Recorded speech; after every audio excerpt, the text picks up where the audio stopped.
In 1967, Dr. Martin Luther King was expounding on his nonviolent philosophy inside of a speech he gave at Stanford University. In it, he stated, and I quote, "We've got to get rid of one or two false notions that exist in our society. One is the notion that only time can solve the problem of racial injustice." Dr. King continues by saying, and I quote, "I'm sure you've heard of this idea, in this notion that there is something in the very flow of time that will miraculously cure all evils. And I have heard this over and over again. There are those, and they are often sincere people, who say to Negroes and their allies in the white community that we should slow up and just be nice and patient and continue to pray. And in 100 or 200 years that the problem will work itself out, because only time can solve the problem. I have an answer to that myth," Dr. King says, and concludes by saying time is neutral. It can only be used constructively or destructively. We are now facing the year 2020, 53 years after Dr. King made his speech, titled "The Other America," in which he suggests there were actually two Americas. One was the home of the free and land of the brave.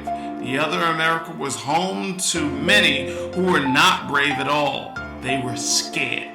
And that these scared people all shared an appalling silence of a people who witness injustice and say nothing, or suggest that we wait on time. Since time is neutral and it can be used constructively or destructively, I have been using my love of language to speak on injustices poetically. I have been on many stages in America and halfway around the world, and I discovered that poetry alone was not enough. It was very effective in its message, but not my most effective use of time. I needed something bold. I needed something that would shake things up. I needed Jane Elliott. She is most known for her Blue Eyes, Brown Eyes exercise, which she conducted the day after Dr. Martin Luther King was assassinated. I flew out and got her on film. She shared a lot. I am blessed to have a woman as renowned as her on this channel. However, the experience made me ask myself a few questions. Number one, how do I consistently use this platform and channel to use time constructively, educate, share wisdom, and speak out against injustice? Two, along with having Jane Elliott on board, could I pull together the community leaders, artists, mentors, and business owners of my own backyard to take part in the discussion? Three, should I be successful, could I put it in a show format that would focus on solutions instead of the typical debate over the semantics of the problems? The answer to these questions was yes, and What Needs to Happen was born. The very first episode aired on this channel on June 26, 2019. And although we all hit the ground running with poets like Malik Saunders and myself, authors like Jacqueline Smith and Howard, educators and mentors like Sean King, and entrepreneurs with innovative minds like Deanna Vestal and Phyllis Clements, something was missing.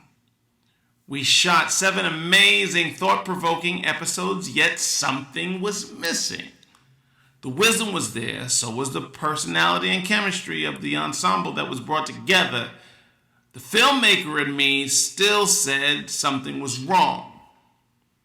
I never let the viewing audience get to know the people from whom the wisdom was coming from.